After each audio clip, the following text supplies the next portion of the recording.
It is game number 5, and Moon, he's on a roll. But to the bottom right, we have his next opponent. Is he also his next victim? This is the TSL player. It is... TSL Symbol! It is Symbol, the Code S player, one of them for the TSL team. He finished second at Iron Squid.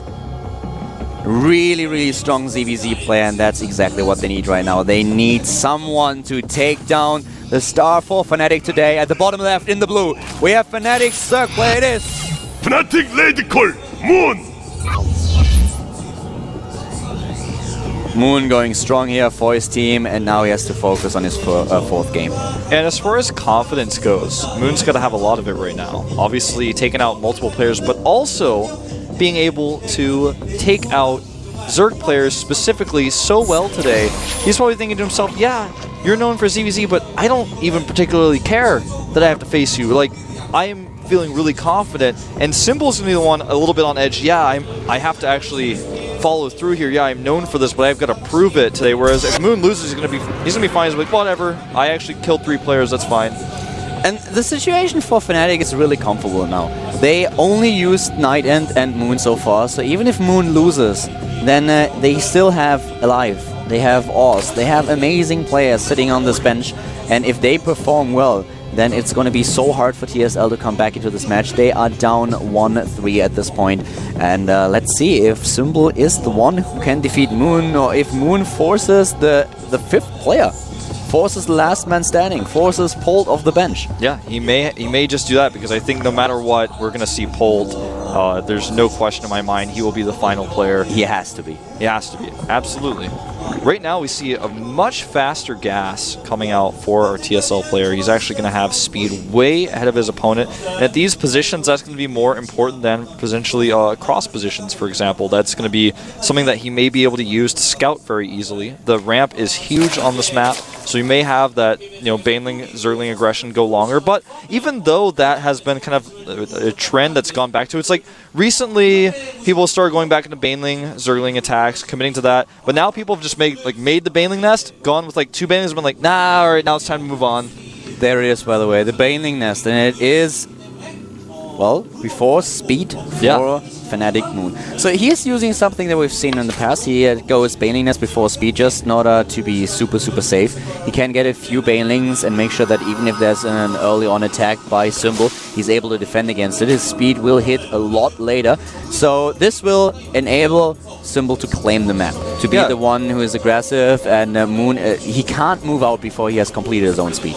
He may go for a fast lair. We've seen that before as well, but I don't think that's going to be the case. With the Baneling nest before speed, oh, there's the lair, by the way. But I love this because what it says is, I know that with these timings, you're just going to have speed significantly ahead of me no matter what, so I'm just going to get a Baneling nest because that's the only way I can defend for sure, and I really, really like that. The one thing that I want to know is, that I would really like to know, is if he how much he practiced this map. That's what I want to know too. It's still a very new map. And this is a map that most people probably did not expect to have a ZVZ on. It's kind of a weird, big map. Yeah, you might face a Zerg here, but not as Zerg necessarily. We still have maps like Antigua, Daybreak, Muspelheim, and Metropolis, so all these maps could have been picked as well, but he chose Whirlwind, and he has to have good reason for it. And look at this, even with the Baneling nest, he is not able to deny the scout, and this scout sees everything. He sees the lair timing. In fact, if he sticks around a little bit longer, he's going to see it finish, and he's going to be like, oh my god, that is a fast lair, because he also has his lair on the way. He will not see it finish, so he doesn't know the exact timing, but man, oh man, is this going to be fast coming out from Moon. And Moon is always able to have more harvesters than his opponent. In every single game that happened. Every single time. In ZVZ, you always wonder, okay, how many drones can I actually get? And when we saw the last game, when we saw Hyun play, Moon was just the player that had more drones. The entire game, even before the Muta fight started, he had more drones than his opponent, the better economy, because he had all these reads, the timing's done perfectly. He knew how many drones he could get, and this is also the case in this game. Yeah. Oh man, with this, you're so right. And with this fast infestation pit on a map like this, it's so great because it's a big map. You can buy time. It's got the infestation pit going up. The evolution chamber. Now, the tech choice for Symbol is actually Spire, and when these two techs collide, the player who goes Infestors usually takes a huge lead. It depends on the timings, and well, we've seen And the transitions. Yeah, we've seen Mutalisk players being able to withstand infestor attacks. If your opponent has a bad unit control, is being caught up by surprise. But let's face it, how likely is this? Well, consider also the real advantage you get, for example, is that he can take the third base. And with the third base there, it's hard for the Infestor player to attack. The Mutalisk player has more map control. We see a Roach Warren now, and the Infestation coming up. He cancelled the Spire. Completely cancels. He's got that third base going up a little bit faster, and that's something that the Infestor player can never do. He can never take a third. He won't be able to hold it with Infestors alone. And this was actually, I like that symbol that they canceled the Spire. So he's going for Roach Infestor at this point. But a little bit behind, consider that as well. He's a little bit behind, everything is delayed, but if you would have gone for Mutalisk against Moon with Infestors, I feel he would have lost the game. So this was really important. Nice save on the drone there, using the extractor trick to save the drone, then make it into a hatchery. We do see that Symbol is trying to find his way around the other side here with some Zerglings. We do see +1 for Zerglings coming out. The only time I've ever seen this, in fact, this type of composition was when we saw in the Team League last week, the Infestor-only composition from Freaky. He is the only person I've seen make a composition like this, and I wonder if we're going to see something like this, where you go very heavy on the Infestors from Moon.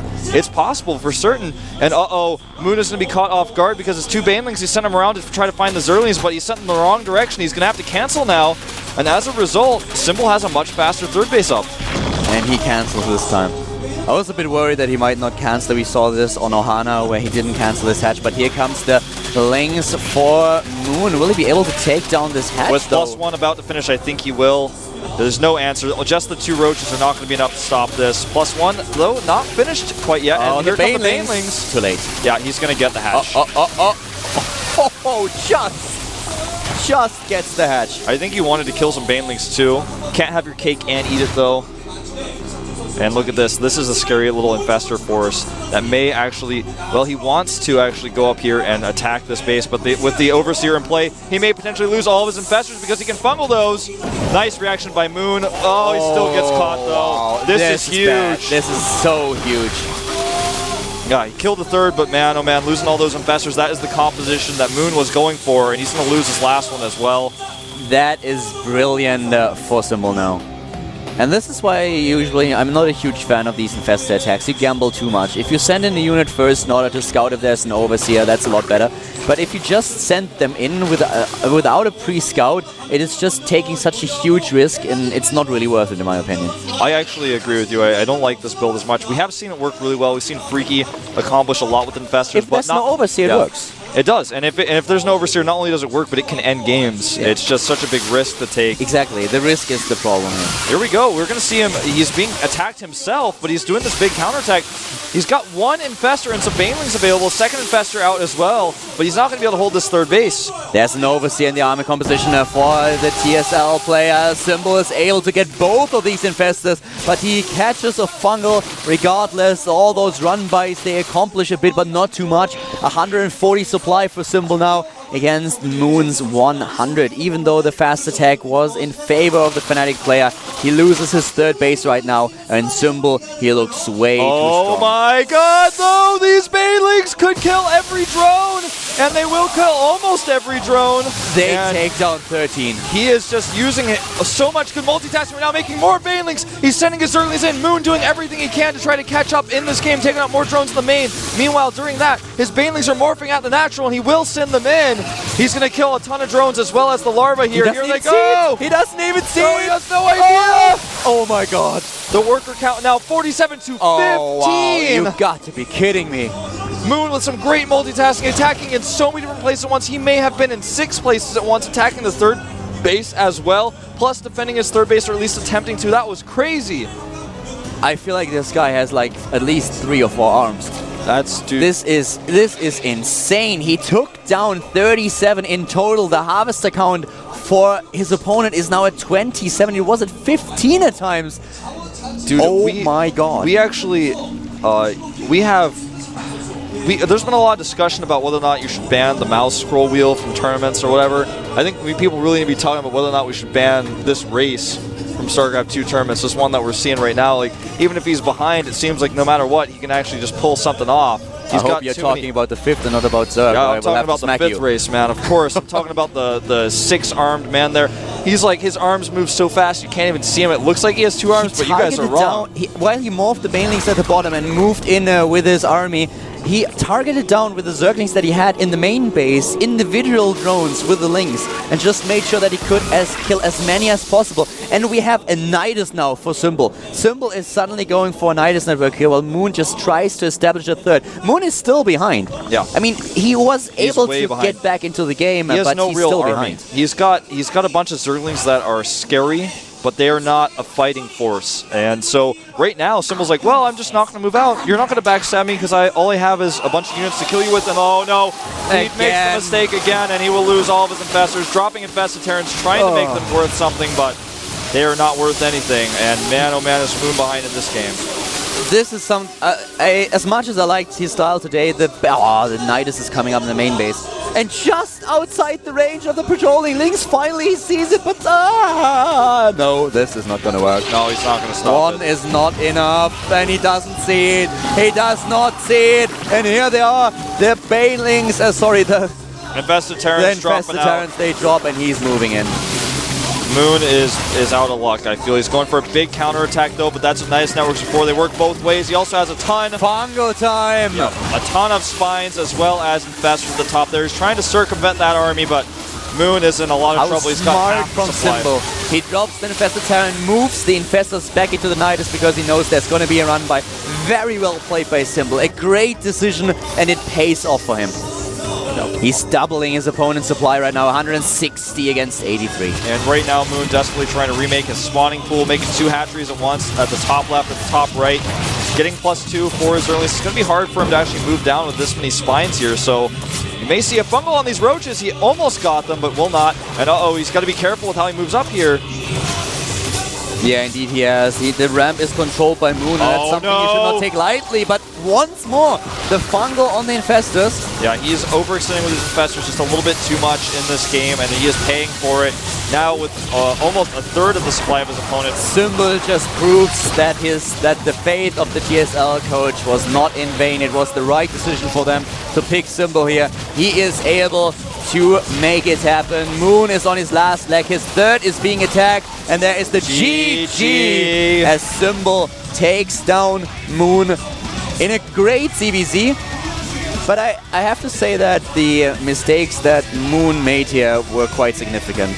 Not only the first attack with the Infestors that he tried to force, but the main problem that I had with it was he gambled, he was hoping that there was no detection, and the second one was really risky. I mean, he was so behind, so you have to take a risk, but I feel with the circling run-bys, he was able to do so much damage over the course of the game that it was not really necessary to potentially sacrifice 5 Infestors. He started hiding hatcheries around the map at the end of the game as well. I feel that's something he should have considered doing earlier to get that extra mining. But the problem was, even though his harass was good, like you said, he didn't have any oomph. Like, he only had the harassing units. He didn't actually have that big army. And so Symbol sat back with the real army, the strong army, and turtled for a little bit, got his drone count back up, and then eventually just killed him with a better Infestor count, especially after so many Infestors were lost in Bane. It was really well played by Symbol. The one thing that Fnatic should do right now, in my opinion, is take a deep breath and just think about what kind of happened now. They already, well, they know about the next player already. We'll find out in just a few seconds. But the thing is, they have to really calm down. Moon played great so far. They are still in the lead. They have a 3-2 lead. They have all these players sitting on the bench. If they play this like very, very calm and conscious, if they really think about the next player and what kind of maps are left, we have Antigua, Daybreak, Muspelheim and Metropolis still in the pool, then it's going to be a very, very tough battle. Not only for Symbol, but also for the last player, which is probably going to be Polled. Yeah, I think so. I mean, what else? Who else could it be? It's going to have to be Poll. I don't think they're going to pull out Ragnarok for the final game. He just doesn't have the experience, you know? Yeah. So the question is, what will Fnatic's next player be? I mean, there's a lot of different options in their roster right now. I don't think they're going to use Todd. As you mentioned earlier, he was trained as a PvP sniper. And let's face it, Todd, his worst matchup by far is the matchup against Zerg. He hates it. Right now, could it be Oz? It could be. I actually think we might see Antigua and Alive. Yeah, Antigua and Alive, or maybe even Bureau and another ZBZ. Who will it be? Oh, it's Oz coming out. His first Team League appearance for Fnatic. Well, we actually could have known as soon as we saw the bench. Usually it's the player who's sitting to the edge of it. Well, usually that's true. And, oh man, a great choice, I feel. Oz actually great at timing attacks, and I think we might see a big one from him here. The thing about Alive is he played against Symbol in the past, and he lost a few of these games. Well, they were very, very exciting, intense, and he lost with 3-2. So he can take games off Symbol. That's definitely a given, especially if the map works in his favor. But the matchup against Zerg is the one that he feels the least comfortable in. Yeah. And his best matchup from how he feels about it is actually his TBT. So and that shows, man. It absolutely does. That's what I was mentioning earlier. Colt is probably a little bit scared of him. He doesn't want. He wants to if he can kill Alive before Alive can kill him. So we have Oz for the Fnatic team, and he's up against Symbol.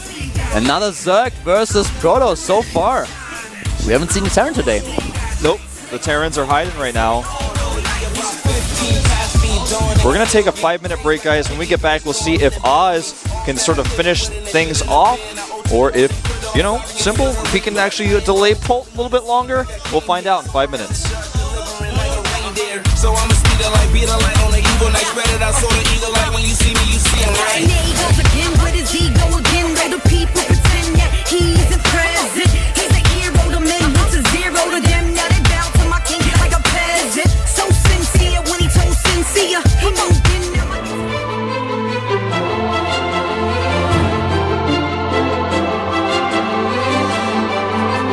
Fear cannot you prisoner, hope can set you free.